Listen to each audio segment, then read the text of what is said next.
दोस्तों, way to learn में आप सभी का स्वागत है। आज हम लोग चर्चा करते हैं बेरोजगारी के बारे में। सबसे पहले तो देखते हैं कि बेरोजगारी कहते किसको हैं। तो बेरोजगारी का अर्थ उस स्थिति से है जिसमें लोग मजदूरी की प्रचलित दरों से कम पर भी काम करने को तैयार रहते हैं, लेकिन फिर भी उनको काम नहीं मिल पाता है। उसको हम बेरोजगारी कहेंगे। ठीक है। या इसकी गणना कार्यकारी जनसंख्या से ही की जाती है।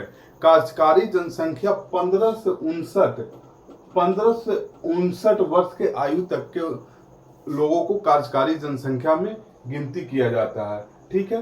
और इसका कार्यकारी जनसंख्या में जो दो परिभाषित भी किया गया है, जैसे क में शारीरिक मानसिक रूप से वो स्वस्थ हों, ख में काम करने की उनमें इच्छा हो, उन्हीं को हम बेरोजगार कहेंगे। जैसे साधु हो गए, सन्यासी हो गए, बुजुर्ग हो गए, बच्चे हो गए, ये सब बेरोजगारी की संरचना में नहीं आएंगे। ठीक है। सबसे पहले तो 15 से 59 वर्ष उनमें रहना चाहिए और काम करने की इच्छा रहना चाहिए, उन्हीं को हम बेरोजगार मानेंगे। या काम के इच्छुक व्यक्ति को उसके दक्षता के अनुसार बाजार दर पे 8 घंटा या 180 दिन काम नहीं मिल पाता है, उसे हम बेरोजगार कहेंगे। ठीक है। अब हम लोग देखते हैं बेरोजगारी की कितने प्रकार में बांटा गया है। ठीक है। सबसे पहला तो संरचनात्मक बेरोजगारी देखते हैं। संरचनात्मक बेरोजगारी ही भारत में एक अहम है। इसमें क्या होता है, रोजगार की खोज करने वाले व्यक्तियों तथा उपलब्ध अवसरों के बीच जब असंतुलन की स्थिति होती है तो उसे हम संरचनात्मक बेरोजगारी कहते हैं। तो फिर से हम लोग देखते हैं, रोजगार की खोज करने वाले व्यक्तियों तथा उपलब्ध अवसरों के बीच जब असंतुलन की स्थिति होती है तो उसे हम संरचनात्मक बेरोजगारी कहते हैं, जो भारत में बहुत ज्यादा मात्रा में पाया जाता है। ठीक है। अब देखते हैं प्रच्छन्न बेरोजगारी। प्रच्छन्न बेरोजगारी किसी व्यवसाय में जरूरत से अधिक श्रमिकों का नियोजन प्रच्छन्न बेरोजगारी कहते हैं। प्रच्छन्न बेरोजगारी में होता है कि किसी व्यवसाय में, भारतीय कल्चर में देखिएगा या भारतीय कृषि में देखिएगा, प्रच्छन्न बेरोजगारी बहुत ज्यादा पाया जाता है। जहां 10 लोगों की किसी भी प्लॉट में या खेती में जरूरत है, वहां पे 20 लोग लगे हुए रहते हैं, क्योंकि उनके पास और अल्टरनेट करके कोई रोजगार नहीं होता है। ठीक है। तो इसको हम प्रच्छन्न बेरोजगारी कि 10 लोगों जितने काम को कर पाएंगे उसी काम को 20 लोग मिलकर के कर पा रहे हैं। जो 10 लोग अगर हट जाए फिर भी उनके काम पे कोई अंतर नहीं पड़ेगा, उसे प्रच्छन्न बेरोजगारी कहते हैं। अल्प बेरोजगारी, श्रमिकों की योग्यता एवं कौशल के अनुरूप काम नहीं मिलता है, उसे अल्प बेरोजगारी कहते हैं। ठीक है। योग्यता और कौशल के अनुरूप काम नहीं मिलने को अल्प बेरोजगारी। मौसमी बेरोजगारी, मौसमी बेरोजगारी देखते हो भारत में अधिकांश पाया जाता है। मौसमी बेरोजगारी में किसी एक मौसम में किसी को रोजगार मिलता है, किंतु दूसरे मौसम में वो बैठे हुए रहते हैं, उसी को मौसमी बेरोजगारी कहते हैं। किसी पर्टिकुलर मौसम में किसी आदमी को काम मिलना और किसी पर्टिकुलर में उनको बैठे रहना, उसी को मौसमी बेरोजगारी कहते हैं। अब देखते हैं खुली बेरोजगारी। खुली ऐसी स्थिति है कि अधिकांश शहरों में पाए जाते हैं। खुली बेरोजगारी अधिकांश इस शहरों में पाए जाते हैं, जहां ग्रामीण क्षेत्रों से लोग आते हैं और उनको काम नहीं मिल पाता है, उसे हम खुली बेरोजगारी कहते हैं। शिक्षित बेरोजगारी, लोग शिक्षित अपने शिक्षा के अनुसार या अपने कौशल के अनुसार जिन लोगों को काम नहीं मिल पाता है, उसे शिक्षित बेरोजगारी के रूप में हम जानते हैं। घर्षणात्मक बेरोजगारी और चक्रीय बेरोजगारी, ये दो विकसित देश में पाए जाते हैं। ठीक है। ये दो विकसित देश में पाए जाते हैं, ये इनका भारत से कोई सरोकार नहीं है। हम लोग देखते हैं बेरोजगारी के कारण क्या क्या हैं। बेरोजगारी आने का क्या कारण है। सबसे पहले तो भारतीय अर्थव्यवस्था का अल्प विकास एवं धीमी समृद्धि होना। ठीक है, सबसे मुख्य कारण है। दूसरा देखिए तीव्र जनसंख्या वृद्धि। तीव्र जनसंख्या वृद्धि के कारण भी बहुत सारे बेरोजगार हो जाते हैं, उनको रोजगार नहीं मिल पाता है।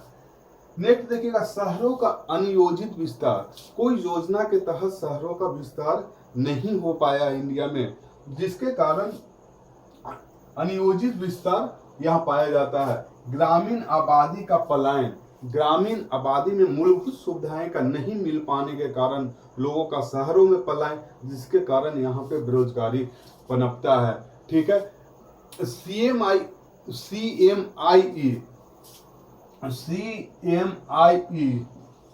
के रिपोर्ट के अनुसार भारत में 7.5% लोग बेरोजगार हैं। ये डाटा सितंबर से दिसंबर 2009 तक है। CMI के रिपोर्ट का 7.5 लोग, जो पिछले 45 वर्षों में सबसे अधिक बेरोजगारी की दर है। इसी में बिहार की स्थान 8वां है। ठीक है, तो इसको देख रहे। फिर देखिएगा कारण क्या, कृषि का पिछड़ापन और कृषि पे अधिक बोझ का होना बेरोजगारी का मेन कारण है। ठीक है, लघु एवं कुटीर उद्योग का सही ढंग से विकास नहीं हो पाना, भूमि सुधार की विफलता, तकनीक एवं सेवा क्षेत्र का धीमा विस्तार। तकनीकी क्षेत्र का इंडिया में बहुत कम यहाँ पे विस्तार हो, तकनीकी क्षेत्र का धीमा विस्तार ही बेरोजगारी का कारण है। अपर्याप्त आर्थिक सुधार यहाँ अभी भी अपर्याप्त हुए हैं। दोषपूर्ण शिक्षा प्रणाली भी यहाँ का दोषपूर्ण है। तकनीकी शिक्षा का उतना नहीं व्यवस्था है, हाई एजुकेशन का नहीं व्यवस्था है, जिसके कारण लोग पलायन भी करते हैं अपनी शिक्षा को पूर्ण करने के लिए। द्वितीय क्षेत्र का कम विकास हुआ है। संपत्ति का असमान वितरण है। देखिएगा कि बहुत ज्यादा संपत्ति 1% के हाथों में सिमट करके रह गया है। ठीक है, प्राकृतिक प्रकोप भी इंडिया का एक अहम मुद्दा है। कहीं किसी क्षेत्र में बाढ़ आते रहते हैं, किसी क्षेत्र में सूखा आते रहता है, कहीं मरुस्थलीय जगह है और कहीं बाढ़ की स्थिति पैदा होते रहती है। ठीक है, जनसंख्या वृद्धि बहुत तेजी से हो रहा है, जिसके कारण बेरोजगारी की दर झेलना पड़ा है। संसाधनों की कमी है। बढ़ता भ्रष्टाचार भी बेरोजगारी का एक अहम मुद्दा है। रोजगार उन्मुख विकासात्मक नीतियों का अभाव है। जो भी रोजगार देने लायक जो नीति है उनकी यहाँ पे अभाव है। तो ये मेन बेरोजगारी के कारण हो गए। बेरोजगारी दूर करने का क्या क्या उपाय हैं। सबसे पहले तो देखेंगे आर्थिक विकास की गति को सबसे पहले तेज करना होगा। आर्थिक विकास की गति को तेज कैसे किया जा सकता है, द्वितीय और तृतीय सेक्टर को आगे बढ़ा करके ही आर्थिक विकास की गति को तेज किया जा सकता है। जब तक आर्थिक विकास की गति तेज नहीं होगी, बेरोजगारी दूर होगा नहीं, लोगों को रोजगार नहीं मिल पाएगा। दूसरा देखिएगा पूंजी निर्माण को बढ़ावा दिया जाना चाहिए। उद्योगों का यानी इंडस्ट्री क्षेत्र को विस्तार दिया जाना चाहिए, तभी बेरोजगारी रुकेगा।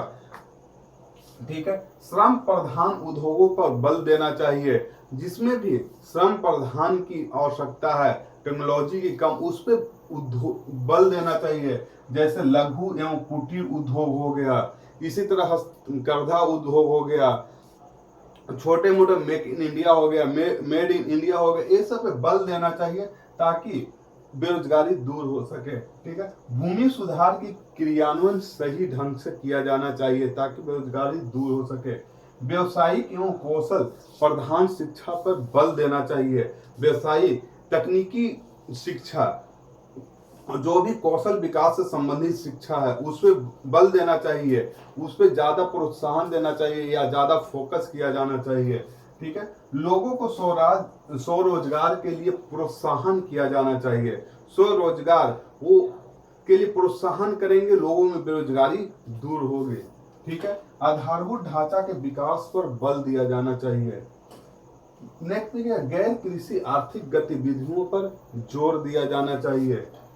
आय वितरण असमानता को दूर करना चाहिए। आय वितरण समाज में देखिएगा कहीं किसी के पास बहुत सारा पूंजी है, कोई गरीब, तो उनको आय असमानता को वितरण है उसकी कम करने की जरूरत है।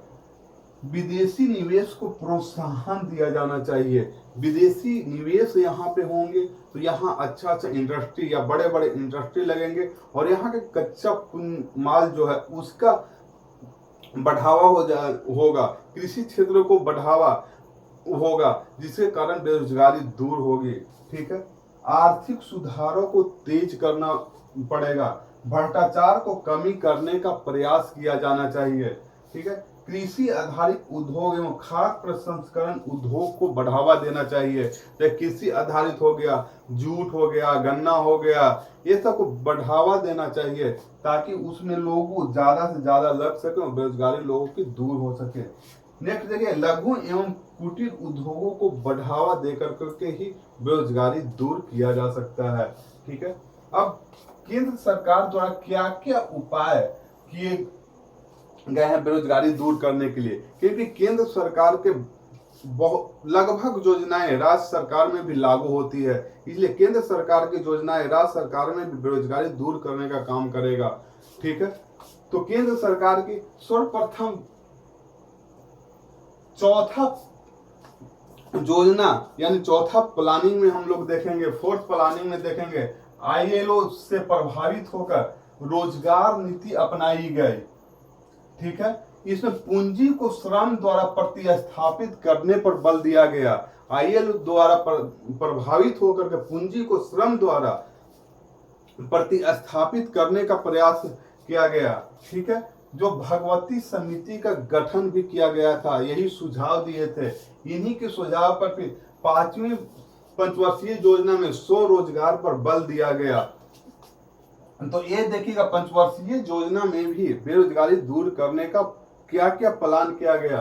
ठीक है, काम के बदले अनाज 1977 से 80 में चलाया गया था। ये 5वीं पंचवर्षीय योजना में जो भगवती समिति का गठन हुआ था उसी के आधार पर चलाया गया था।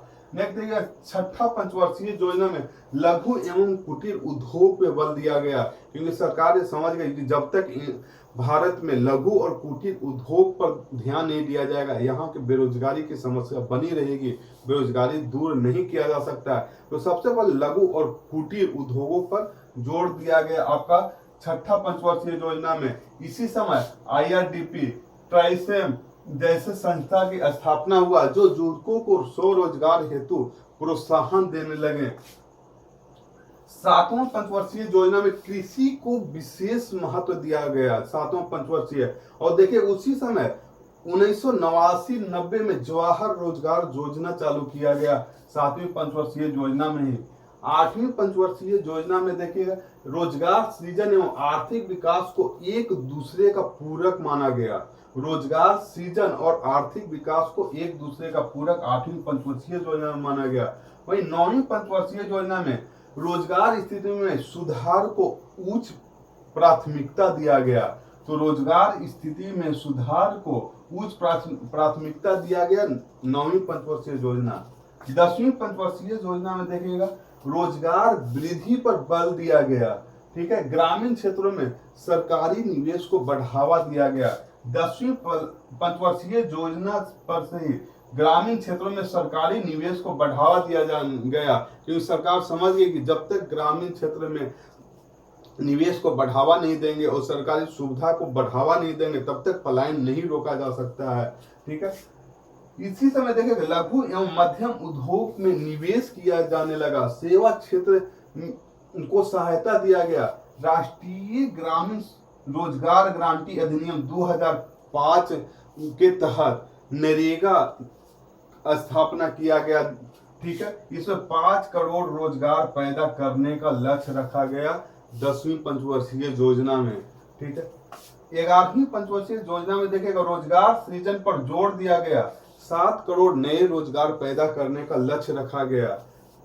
फिर 12वीं पंचवर्षीय योजना में देखिएगा इसी समय make in India, made in India वर्तमान मोदी सरकार द्वारा चालू किया गया। उसी समय कौशल विकास जैसे योजना, start up India, stand up India इत्यादि योजनाओं को क्रियान्वयन किया गया, जिसके कारण स्टैंड अप और स्टार्ट अप के कारण लोग अपने स्वरोजगार शुरू कर सके। ठीक है, राष्ट्रीय शहरी आजीविका मिशन को चालू किया गया। इससे समावेशी विकास पर भी जोर दिया गया। समावेशी विकास कर करके ही किसी क्षेत्र को बढ़ाया जा सकता है। ठीक है, अब बिहार सरकार की नीति देखेंगे। बिहार सरकार द्वारा क्या क्या बेरोजगारी की दूर करने के लिए उपाय किए गए। अधिकांशतः केंद्र सरकार द्वारा चलाए गए योजना राज्य सरकार पर भी लागू होता है। बिहार में सबसे ज्यादा बिहार बेरोजगारी के स्थान पे 8वें स्थान पे है, इसलिए यहाँ पे ध्यान देने की जरूरत है। बिहार में बेरोजगारी दूर करने का नीतीश सरकार द्वारा यानी वर्तमान सरकार द्वारा 7 निश्चय सबसे अहम रोल अदा कर रहा है। 7 निश्चय के तहत देख रहे होंगे आप लोग, हर घर नल का जल, ठीक है, हर घर तक शुद्ध पेयजल पहुंचाने का लक्ष्य रखा गया है। शौचालय निर्माण, घर का सम्मान, घर घर तक पक्की नालियां को, ठीक है, हर घर बिजली लगातार, यहाँ आर्थिक हल युवाओं को बल। बेरोजगारी दूर करने का बिहार सरकार द्वारा सबसे अहम है। आर्थिक हल युवाओं को बल के तहत स्टूडेंट को यहाँ पे लोन दिया जा रहा है। टेक्निकल एजुकेशन या हायर एजुकेशन कहेंगे पढ़ने के लिए, उसको सहायता दिया जा रहा है राज्य सरकार द्वारा, जो बेरोजगारी दूर करने का एक अहम रोल अदा करेगा। अवसर बढ़े, आगे बढ़े, आरक्षित रोजगार, महिलाओं का सम्मान। आरक्षित रोजगार, महिलाओं के सम्मान के तहत भी बिहार में महिलाओं को सम्मान दिया जाता है। हर एक सरकारी नौकरी में, बिहार सरकार के जितने भी सरकारी नौकरी है उसमें महिलाओं को 35% आरक्षित किया गया है और ग्राम पंचायत में 50% आरक्षण दिया गया है महिलाओं को। कृषि रोड मैप का निर्माण किया गया है, क्योंकि बिहार सरकार ये समझती है कि जब तक कृषि को सुधार नहीं किया जा सकता है, जब तक बेरोजगारी को दूर नहीं किया जा सकता है, क्योंकि भारत एक कृषि प्रधान देश है, ठीक है, जहां 84% लोग प्रत्यक्ष या अप्रत्यक्ष रूप से कृषि क्षेत्र में लगे हुए हैं। इसलिए कृषि रोड मैप 2017 से 2022 के तहत बहुत सारे कृषि रोड मैप लाए हैं बिहार सरकार ने। उसके तहत बेरोजगारी दूर करने का इन्होंने प्लान बनाया है। पर्यटन क्षेत्रों का विकास करके बेरोजगारी को दूर किया जा सकता है। बिहार सरकार ने बौद्ध circuit, Jain circuit, Sikh circuit इत्यादि का विकास कर यहाँ के बेरोजगारी दूर करने का प्रयास किया है, क्योंकि पर्यटन क्षेत्र का जहाँ विकास होगा वहां पे बेरोजगारी दूर होगी, लोगों को नए नए रोजगार का अवसर उपलब्ध होंगे। बिहार स्टार्टअप नीति 2016 में चालू किया गया है, ये भी बेरोजगारी दूर करने का एक अहम है। फिर नरेगा को 1 अप्रैल 2008 से पूरे भारत में लागू कर दिया गया था। नरेगा सिर्फ इंडिया में भी नहीं, इंडिया के हर एक राज्य में बेरोजगारी दूर करने का एक अच्छा माध्यम है। अनट्रेंड लोगों को इसमें रोजगार मिलता है। ठीक, मुख्यमंत्री भिक्षावृत्ति निवारण योजना बिहार में चलाया जा रहा है। फिर मजदूरी रोजगार कार्यक्रम भी यहाँ पर बिहार में चलाया जा रहा है। नेक्स्ट देखिएगा, बेरोजगारी भत्ता भी बिहार में दिया जा रहा है। बेरोजगारी भत्ता के तहत लोगों को इसलिए दिया जा रहा है कि अपने से लोग स्वरोजगार कुछ न कुछ कर सकें। ठीक है, तो ये हो गया आप लोग के बेरोजगारी के संबंध में। हम लोग बेरोजगारी आज देख लिए। दोस्तों ये वीडियो अच्छा लगा होगा तो इसे लाइक करें, सब्सक्राइब करें और जितने ज़्यादा से ज़्यादा आप लोग शेयर कर सकें ताकि सभी को इस वीडियो से फायदा हो सके। ठीक है दोस्तों, ये वीडियो देखने के लिए धन्यवाद।